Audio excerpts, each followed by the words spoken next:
चीन की राजधानी बीजिंग में ह्यूमनॉइड रोबोट गेम्स यानी इंसान जैसे दिखने वाले रोबोट की गेम्स की शुरुआत हो गई है और इसके साथ ही टेक्नोलॉजी की दुनिया में चीन ने नया इतिहास रच दिया है। ये खेल 5 दिनों तक चलेगा, जहां रोबोट इंसान की तरह गेम्स खेलते हुए नजर आएंगे। ऐसी एक रोबोट लाइटिंग ने जमैका के एथलीट उसैन बोल्ट का रिकॉर्ड तोड़ दिया और महज 9.58 सेकंड में ही 100 मीटर की दौड़ पूरी कर ली।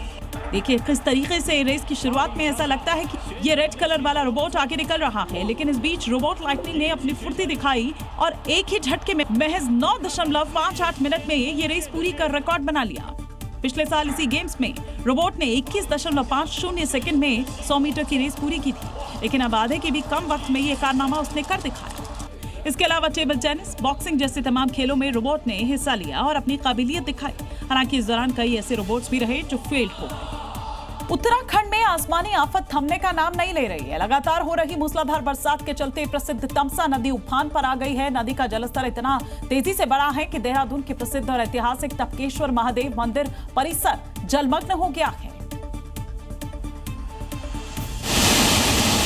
क्योंकि टपकेश्वर महादेव मंदिर के सामने तमसा नदी में भयंकर उफान आ गया है। सैलाब का जोर और शोर दोनों ही डराने वाला है। देखिए, मंदिर को जोड़ने वाली पुलिस चौकी के नीचे तमसा नदी उफान मार रही है। लगातार बढ़ते जलस्तर के कारण मंदिर में कई फीट ऊपर तक पानी भर गया। इस दौरान मंदिर परिसर में जगह जगह अलर्ट का नोटिस बोर्ड लगा दिया गया है। इस प्रवाह को देख करके आप खुद अंदाजा लगा सकते हैं और हमारे यहाँ खड़े होते ही कम से कम 2 से 3 फीट तक का जो ये जलस्तर है वो आगे बढ़ना शुरू हो गया। तो ऐसे हालात में नदियों के किनारे न जाएं। जिला प्रशासन ने आम लोगों से भी अपील की है। फिलहाल टपकेश्वर महादेव मंदिर का गर्भगृह सुरक्षित है और अभी तक किसी भी तरह के जानमाल के नुकसान की सूचना नहीं है। लेकिन तमसा नदी के रौद्र रूप को देखते हुए एनडीआरएफ और एसडीआरएफ की टीम अलर्ट पर है। उत्तराखंड के कई और इलाकों में भी आसमान से बरसी आफत ने लोगों की मुश्किलें बढ़ा दी है। कहीं वैली ब्रिज टूटने से बाढ़ जैसे हालात बन गए हैं, तो कहीं उफनते सैलाब के आगे भारी भरकम डंपर ने सरेंडर कर दिया है। तस्वीरें देहरादून के विकास नगर की है, जहां आसन नदी में अचानक आए उफान में एक डंपर बह गया और देखते ही देखते नदी के बीचों बीच जाकर फंस गया, जिसमें सवार 2 लोगों ने किसी तरह कैबिन के ऊपर चढ़कर और लोगों की मदद से खुद को बचाया। वह पिथौरागढ़ में मूसलाधार बारिश के कारण कोलागाड़ वैली ब्रिज टूट गया, जिसके चलते कैलाश मानसरोवर मार्ग बाधित हो गया।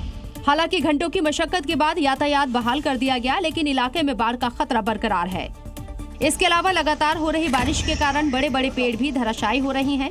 तस्वीरें देहरादून के टपकेश्वर महादेव मंदिर के पास की है, जहां पेड़ गिरने से 2 गाड़ियां क्षतिग्रस्त हो गई। ये तीनों तस्वीरें बयां कर रही हैं कि कुदरत की अगस्त क्रांति से उत्तराखंड का हाल बेहाल है, जिससे आने वाले दिनों में फिलहाल राहत मिलती नजर नहीं आ रही है। कभी कभी एडवेंचर का शौक लाइफ का बुरा एक्सपीरियंस भी साबित हो जाता है। चीन में 360 डिग्री राइड का मजा ले रहे 40 लोगों के साथ कुछ ऐसा ही हुआ कि अचानक से राइड में खराबी आ गई और 40 जिंदगी हवा में ही अटकी रह गई, जिसका वीडियो भी सामने आया है। इसमें दिख रहा है कि 360 राइड में अचानक तकनीकी खराबी आई और 40 लोग कई फीट ऊपर हवा में उल्टा लटक कर घूमते रहे। राइड का रोमांच चंद सेकंड में डर दहशत में बदल गया। एक तरफ हवा में अटके लोगों के लिए डरावना एक्सपीरियंस था, दूसरी तरफ राइड के नीचे खड़े लोग समझ ही नहीं पा रहे थे कि आखिर ऊपर हो क्या रहा है।